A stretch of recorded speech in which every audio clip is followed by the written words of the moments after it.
Akşama ne pişireceğinize karar veremiyorsanız bu tarifi görünce fikriniz değişecek. Nar gibi kızarmış köfte ipeksi patates püresi ile buluşuyor. Son haline bakın. Böyle bir tabak sofraya gelince başka yemek aranmaz. Uygun bir karıştırma kabına 500 gram kıymamızı alalım.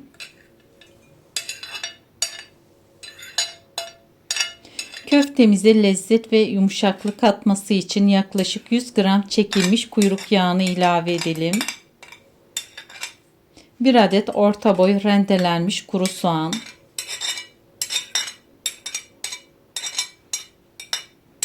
4 diş rendelenmiş sarımsak. 1 tatlı kaşığı pul biber. 1 çay kaşığı kimyon. 1 tatlı kaşığı tuz.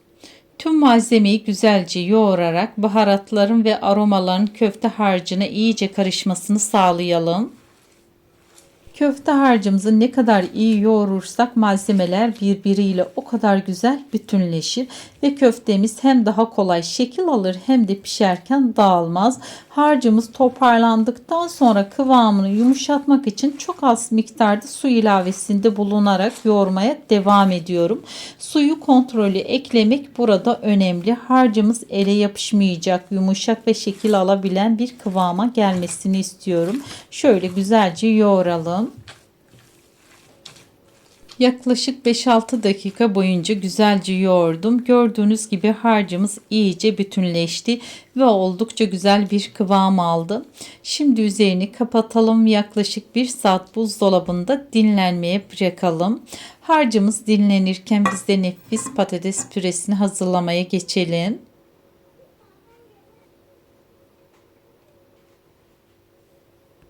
Uygun bir tencereye soyup küp küp doğradığımız 4 adet orta boy patatesimizi alalım.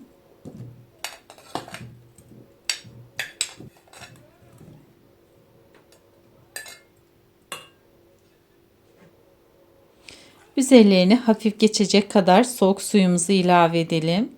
Ardından tenceremizi ocağa alarak patateslerimiz yumuşayana kadar haşlamaya bırakalım. Patateslerimiz haşlanırken dinlenen köfte harcımızı buzdolabından çıkaralım. Harçtan cevizden birazcık küçük parçalar alarak avuç içimizle yuvarlayıp şekillendirelim. Eğer harç elinize yapışıyorsa elimizi hafifçe suyla ıslatarak ya da çok az yağlayarak daha kolay şekil verebilirsiniz. Hazırladığımız köfteleri yağlı kağıt serili fırın tepsisine birbirine değmeyecek şekilde aralıklı olarak yerleştirelim. Kıymetli takipçilerim, beni hangi ülkeden veya hangi şehirden izliyorsanız yorumlar kısmına yazıp benimle paylaşırsanız gerçekten çok sevinirim. Köftelerimiz artık fırına girmeye hazır. Önceden ısıttığımız 190 derecelik fırında üzerleri güzelce kızarıp içleri tamamen pişene kadar kontrollü bir şekilde pişirelim. Her fırının pişirme süresi farklı olabileceği için köftelerimizi ara ara kontrol etmeyi unutmayın.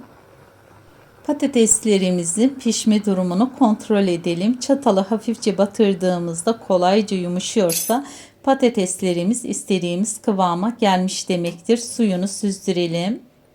Patateslerimiz henüz sıcakken içerisine 2 yemek kaşığı tereyağı, yarım tatlı kaşığı da tuzumuzu ilave edelim. Tereyağının patateslerin sıcağıyla erimesini sağlayarak patatesleri güzelce ezelim. Kıymetli takipçilerim, kanalımda düzenli olarak video yayınlamaya çalışıyorum. Önceliğim herkesin evinde olan malzemelerle kolaylıkla yapabileceğiniz tarifler. Tariflerimi elimden geldiğince detaylı anlatmaya gayret ediyorum ki yemek yapmaya yeni başlayan arkadaşlar da kolaylıkla yapabilsinler.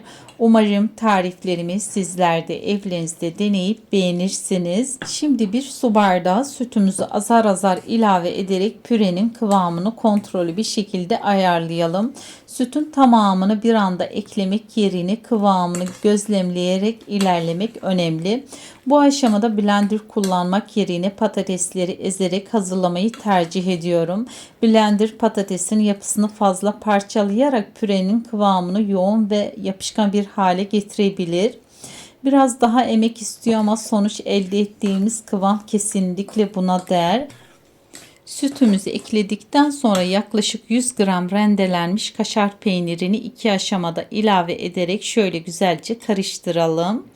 Şöyle kaşarın yarısını ilave edip üzerine 1 çay kaşığı da karabiberimi ekleyip karıştırmaya devam ediyorum.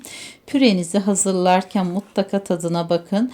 Tuzu ve karabiberi size az gelirse damak tadınıza göre ayarlayabilirsiniz.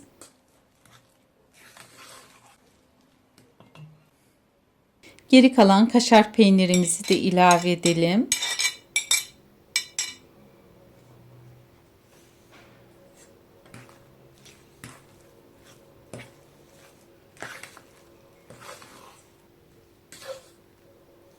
Püremiz bu aşamada soğuduğu için tekrar ocağa alalım. Ocağın altını en kısık seviyeye getirelim. Sürekli karıştırarak hem peynirin tamamen erimesini hem de pürenin güzelce ısınmasını sağlayalım. Ben sizlere şöyle pürenin kıvamını da göstermek istiyorum. Gerçekten de muhteşem oldu.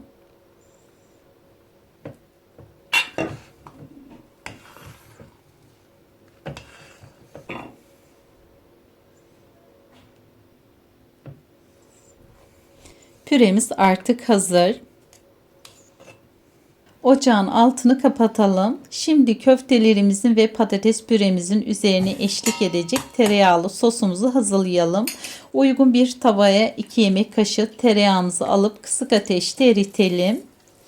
Tereyağı tamamen eridiğinde üzerine yarım yemek kaşığı pul biberimizi ilave edelim. Pul biberin aromasını ve rengini tereyağına bırakması için kısa süre karıştırıp fazla kızdırmadan ocaktan alalım. Böylece mis gibi kokan aroması yerinde nefis bir tereyağlı sosumuz hazır. Köftelerimizi şimdi fırından alıyoruz. Şunlar gibi renklerine bakın. Dışı hafif kızarmış, içi ise yumuşacık ve sulu kalmış. Fazla pişirip kurutmadan tam kıvamında hazırladık.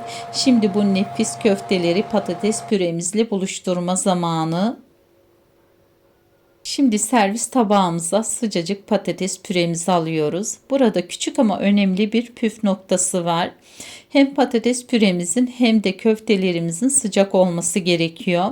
Böylece köfteyi pürenin üzerine aldığımızda tereyağlı aromasıyla birlikte tüm lezzetler birbirine çok daha güzel eşlik ediyor. Pürüzsüz kıvamıyla patates püremizi tabağın tabanına güzelce yayalım. Daha sonra köftelerimizi şöyle güzelce üzerine yerleştirelim.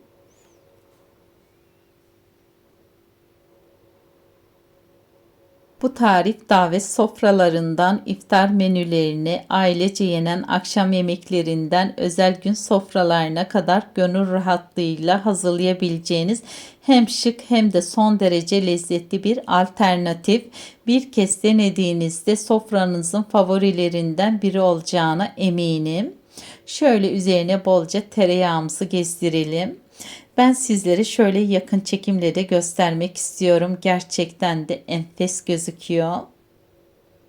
Beni buraya kadar izlediğiniz için hepinize çok teşekkür ederim. Eğer beni bu tarif ile tanıdıysanız kanalımda bunun gibi pratik, lezzetli birçok tarifim var olduğunu belirtmek isterim. Yeni tariflerim için kanalıma abone olmayı, bildirim gelmesi için zili açmayı unutmayın lütfen. Kanalım ve tarifimle ilgili fikir ve düşüncelerinizi, en önemlisi yapıcı eleştirilerinizi yorumlar kısmına yazıp benimle paylaşırsanız gerçekten çok sevinirim. Tarifimi beğendiyseniz videomu beğenmeyi ve sevdiklerinizle paylaşarak bana destek olmayı unutmayın. Sofranızda bereketiniz, evinizde huzurunuz, bedeninizde sağlığınız eksik olmasın deneyecekler. Afiyet olsun.